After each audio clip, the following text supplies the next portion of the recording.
Hello, everybody. Good evening, everyone, and welcome to WANA Live, the reading series of the Writers Association of Northern Appalachia. I'm Damian Dressick. I was going to say that. I'm Christina Fasonic, and we are broadcasting live from Damian's kitchen because this morning we did an event. For, as you can tell, we're pretty tired. Did an event for the Appalachian Studies Association, their annual conference, and we were really happy that our proposal was accepted to do a presentation there. And we talked about the history of WANA Live, our last year that we've been doing the show, almost a year now, and we featured 3 writers: Amy Jo Burns. We had Bonnie Proudfoot, the author of Goshen Road, and Michael Dittman, a terrific Pennsylvania poet.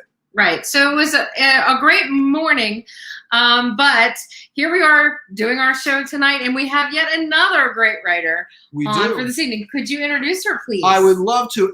I'm particularly pleased to introduce to you guys Sandee Gertz for 2 reasons. Well, 3 actually. 1, she's a great poet. 2, we grew up 5 miles apart. And 3, she is a fellow Bottom Dog author. So Sandee is a native Western Pennsylvanian. She is the author of the award-winning Pattern Maker's Daughter. Her poetry has appeared in Poet Lore, Gargoyle, and Green Mountain Review. She also has had memoir writing featured recently in The Right Launch. She is one of 16 working-class poets featured in World Literature Today. She teaches at Cumberland University outside of Nashville and holds an M.F.A. from Wilkes University. Let's bring on Sandee Gertz. All right. Good evening, Sandee. How are you? Hey, I'm great. How are you guys? Wonderful. It's very nice to hear your voice. It's really nice to hear you guys too, since we tried it once, but 2 times is a charm. Absolutely. Thank you for your patience and everybody else as well. We had a little technical difficulties.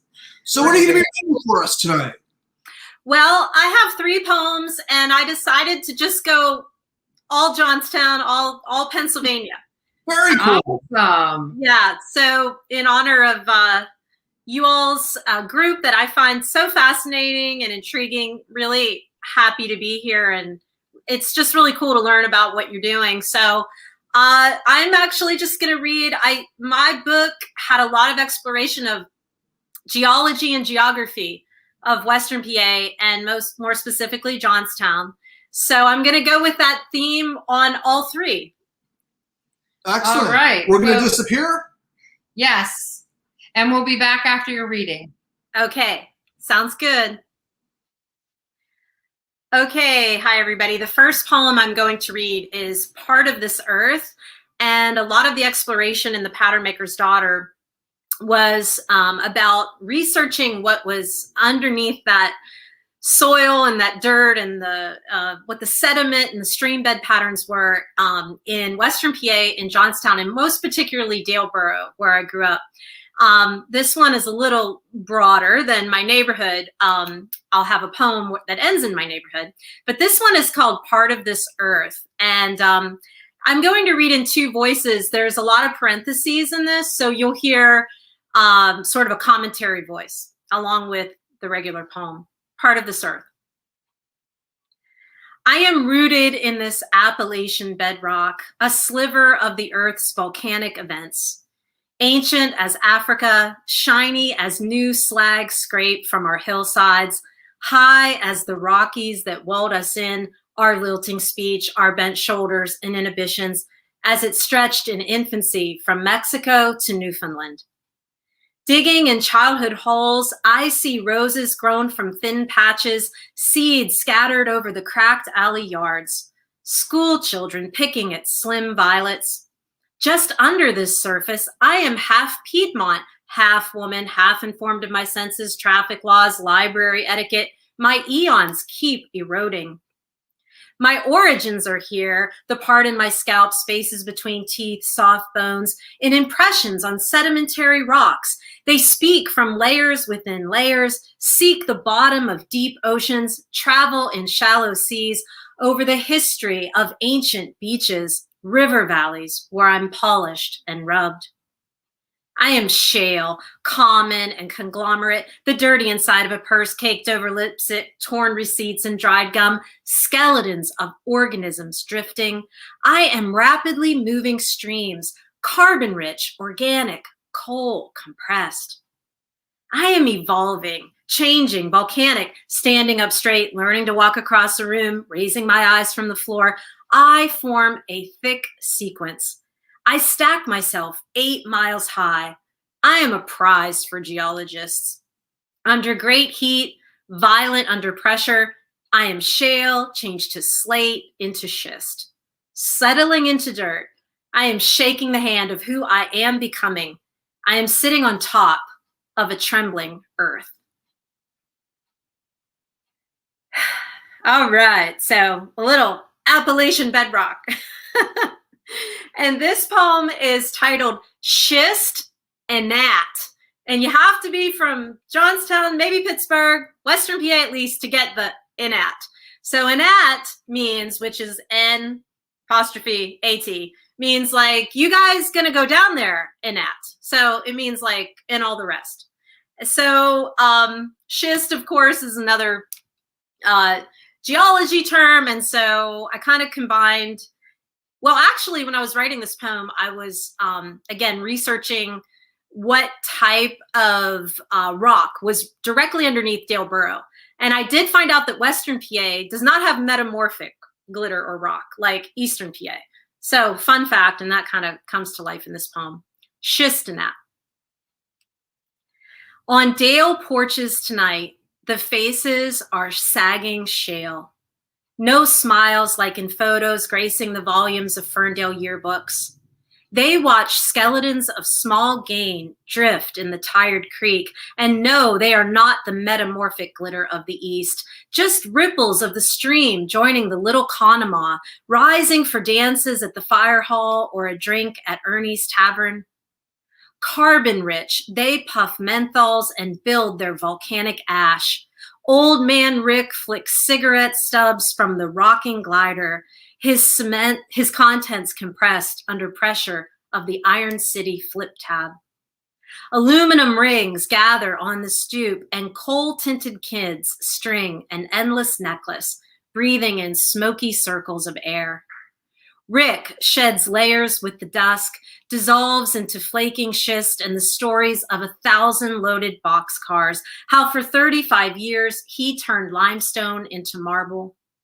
He sits at the highest point in Dale as the hills cast golden spells of light, filtering the last of the day's sun. He chews on sunflower seeds and spits, watching the shells settle in to the blazing dirt. And the last poem is my only formal poem in the book.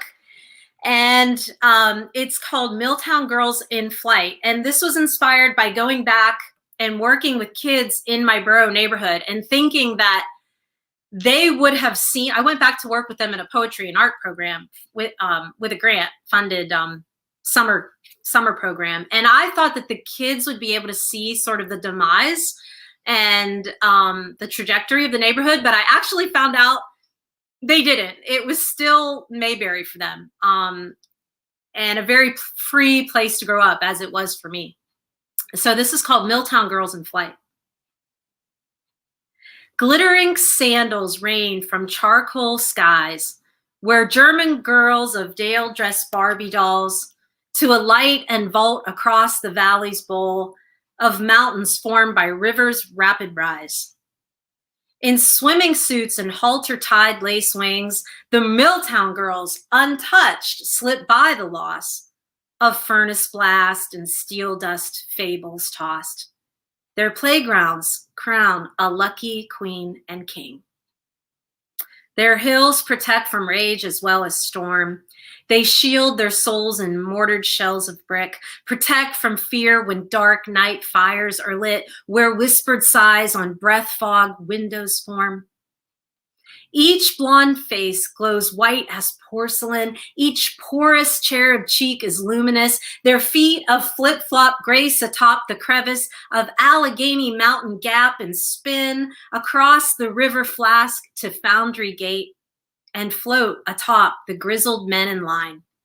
Their molten makeup and scissor clothes apply to Barbie forms and in toy ovens bake the recipe for gathering the suns. Below the nugget's steaming furnace blaze, millmen are unaware of their daughter's gaze. Their metal toes shake off the specks of dust. Thanks so much for listening. That one gets me a little, I don't have my dad with me any longer. So my dad, of course, is the pattern maker and the pattern maker's daughter and a longtime steel worker. So that one gets me a little. I totally get that. I always tell people that I didn't really appreciate my father and what he did as a steel mill worker until I started writing about it. Yes. Until I visited the Rivers of Steel, the Carnegie Furnace. Oh, right. And just being there reminded me of being a little girl and going to work with him and looking down into that vast plant where all these men were working in the heat and the light and the loud. It was just incredible. So that your last word definitely gave me all the feels. Oh, thanks so much. And a lot of our father came from Germany to do those blast furnace stuff, the hot ingots. So, yeah, it goes way back. Very dangerous work that our country relied upon for so long without ever thinking twice. About the human beings that were doing the work that was keeping America building and going. True. And you got a lot of positive and wonderful feedback. Jessica says, flip-flop grace atop, she loves the playful language. She also said, science and poetry, one of my favorite combinations. Well done. I agree with that. When we introduce you the next time, I'm going to describe you as Sandee Gertz, a girl who knows her micas from her schists. I love that because I was terrible at any science or geology in my studies, but then when you really want to learn about it, yes, every time, right? When you're really motivated, you can learn anything, right? Yeah, right. And thanks, Jessica. I'm not sure which Jessica that is, but thanks. And Karen said that she really enjoyed the PA lingo. Schist and Nat. You guys want to go down there, Nat, Karen? And also that mixture of geology and identity. You've got some woohoos and some snaps from some of our viewers as well. And I know, Damien, you probably have a few things you'd like to add about her. Well, I appreciated the first poem. I liked the third poem, but my heart, the second, the girls in Dale, having grown up and bicycled through Ferndale. That was just really very special to hear that. I really think we travel the same bike paths, I'm sure, Damien. I suspect. They got me too. I've got my sparkly flip-flops. Oh, I love it. Yeah, they all wear golden sparkly flip-flops. So that Milltown Girls in Flight, that's the basis for the novel I'm working on. So it all takes place in Dale. It's got a little bit of magical realism. Oh, that's awesome. That is so cool. Yeah. How is that? Tell us about that. Where are you? So when I told you that the poem was inspired by going back, I went back in 2003, 4, and 5. And the first time I had a grant from Pennsylvania Humanities Commission. And the idea was if I could get inspired by the floods and the blight and the beauty of my neighborhood, then maybe the kids could as well. And so I went to work with them in poetry, and I brought an artist from Ithaca, New York that I knew. And so we worked with them, and it's based on that unbelievable. We spent a month every day, day in and day out. Like, he would go out and sketch the Conemaugh Gap, and we would write poems about it. And we would go to the flood mark walls of the 77 flood that I was in and tell the stories. And so that experience of being with the girls and boys of that area gave me the idea, and it's called the Republic of Jerusalem's Trumpets. Oh, so it's like a little tiny borough that's only 1,200, but it was this kingdom. And I found that it was really still magical for them as well as it had been for me, but in a different way. And so, yeah, it's evolving, and it's probably like, I don't know, maybe halfway or a little more done. I'm looking forward to summer. Very cool, very cool. Yeah, I love your mentioning the little Conemaugh. I had not even thought about the name of that road for quite a while. So that was really a trip back to hear that. Well, thank you. Shiny as new slag. But I love the idea of library etiquette. Yeah, as something one would know. Yes, right. I have none. All of my library cards have been revoked. So maybe it's in the water, because True. Fines, everything. Yeah. Well, I'm so glad, and it's really great to be here with both of you that are from up there in the core, and I know West Virginia, but also just great to be with other people from the region. Yes, and there's something about the sounds of home in other people's writing and other people's voices that, make us feel so much better, I think, especially during this pandemic, which I feel is coming to a close, but we've got a way to go. We've got a ways to go. Yes. Well, I hope to get up there and see you guys at the conference or one of those things. Yeah. Looking forward to that very September. much so. And thank you so much for the opportunity. Thank you so much for having me. Thanks for coming on, and glad we were able to deal with any technical difficulties. Yes, thank you for your patience. You and I might be a little more flustered this time, but we did it. No, you sounded great.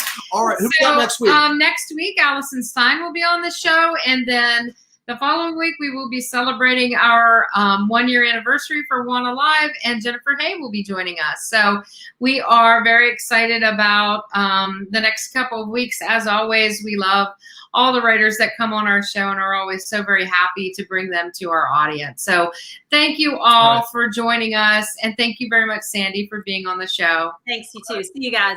Thanks, everybody, and have a great night. Bye.